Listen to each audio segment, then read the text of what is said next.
BSTC द्वितीय वर्ष परीक्षा 2018, जिसमें आधुनिक विषयों में विद्यालय शिक्षा, जो कि तृतीय प्रश्न पत्र है।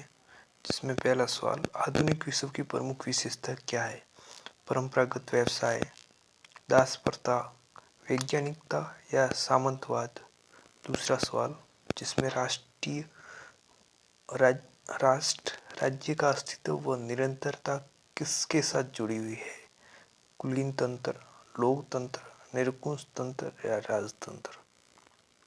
तीसरा, पहला बोर्ड स्कूल लंदन में कब प्रारंभ हुआ? 1860 में, 1873 में, 1850 में या 1877 में। विश्वविद्यालय आयोग का गठन किसकी अध्यक्षता में किया गया? A.L. Mudaliar, B.D. Kothari, doctor Sarvepalli Radhakrishnan या प्रोफेसर यशपाल। अगला सवाल, राष्ट्र से आपका क्या अभिप्राय है? अगला सवाल, लोकतांत्रिक राज्य में नागरिक की भूमिका किस प्रकार की होनी चाहिए? सातवां, चर्चशालाओं को खोलने का क्या आशय रहा? आठवां, आधुनिक अमेरिका में शिक्षा के प्रवसन की कौन कौन सी अवस्थाएं रही? नौवां सवाल, डी स्कूलिंग अवधारणा से आपका क्या अभिप्राय है? 10वां, वैश्वीकरण में श्रमिकों के प्रवाह की प्रक्रिया से आपका क्या आशय है? 11वां, बीज कोर्स का प्रमुख उद्देश्य क्या रहा? 12वां, रीडिंग कैंपेन कार्यक्रम क्या है? 13वां, राष्ट्रीय माध्यमिक शिक्षा अभियान कब से प्रारंभ हुआ? 14वां, एमवी फाउंडेशन के प्रमुख उद्देश्य बताइए। 15वां, जनशाला कार्यक्रम राजस्थान के किस शहरों में संचालित किया गया? 16, आंकड़ों के प्रकार बताइए। अगला सवाल, जर्मनी की शिक्षा व्यवस्था का हिटलर के युग में किस प्रकार परिवर्तन हुआ? अगला सवाल, बुनियादी शिक्षा की वर्तमान प्रासंगिकता पर आपके विचार प्रस्तुत कीजिए।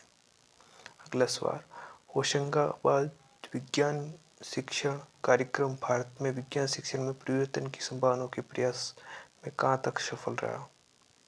अगला सवाल, जनशाला कार्यक्रम पर संक्षिप्त में लिखिए।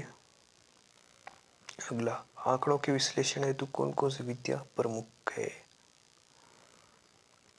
अगला, गुणवत्तापूर्ण शिक्षा में शैक्षिक आंकड़ों का क्या महत्व है? अगला सवाल, जो कि बड़े हैं, जिनका उत्तर कुछ पेजों में देना होता है।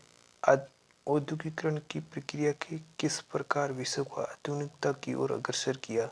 आपके विचार से आधुनिक युग के विश्व में औद्योगिकरण का क्या महत्व रहा? अथवा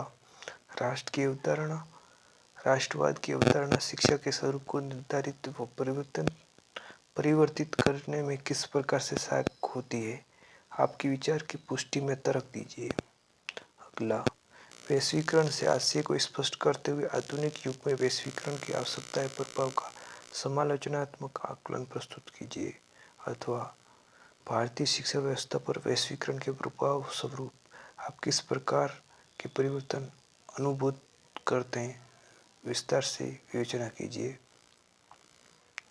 अगला, राष्ट्रीय शिक्षा नीति 1986 के प्रमुख प्रावधानों का विश्लेषणात्मक आकलन प्रस्तुत कीजिए। अथवा प्रोफेसर यशपाल कमेटी के सुझावों को आप वर्तमान में कितना आवश्यक व उपयोगी मानते हैं, इस संदर्भ में अपने विचार प्रस्तुत कीजिए। 26वां, शिक्षा के विकास या विस्तार हेतु समुदाय की क्या भूमिका होनी चाहिए? यह संदर्भ में आप एक शिक्षक की भूमिका में इस हेतु क्या क्या प्रयास करना चाहोगे?